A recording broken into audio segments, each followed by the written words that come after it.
Sortir du manque. On pense manquer jusqu'au jour où il ne reste presque plus rien. Plus de toi, plus d'argent, parfois même plus de nourriture. Et là, quelque chose bascule. Ton cerveau change, ta vision s'ouvre.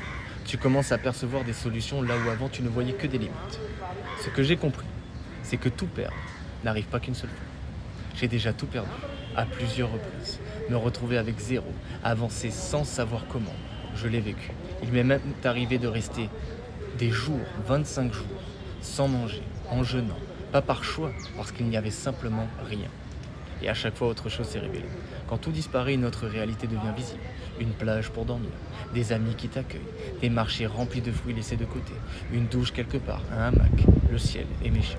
Et surtout, la solidarité. En voyageant, j'ai rencontré des personnes avec presque rien, mais prêtes à donner. Pas par devoir, par cœur. Et ça m'a fait comprendre une chose, le manque ne se résume pas à ce qu'on n'a pas, c'est la relation qu'on entretient avec l'absence et la place qu'on laisse à la peur. Dans les sociétés de confort, on craint de perdre. Ailleurs, on apprend à vivre avec peu et à partager. Mais il y a une nuance essentielle. Aider, ce n'est pas toujours donner. Parfois, c'est permettre à l'autre de se relever par lui-même. Sinon, on alimente le cycle du manque. Alors comment en sortir? En revenant à soi, en s'alignant, corps, esprit, cœur. Quand tu es aligné, quand tu es dans l'amour, ta perception change, tes actions changent et l'abondance recommence à circuler.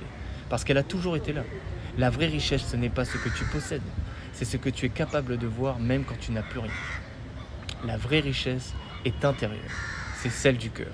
Et aujourd'hui, je peux le dire, je suis milliardaire à cet endroit-là. Parce que toutes ces expériences m'ont appris à vivre sur un autre niveau. Namaste.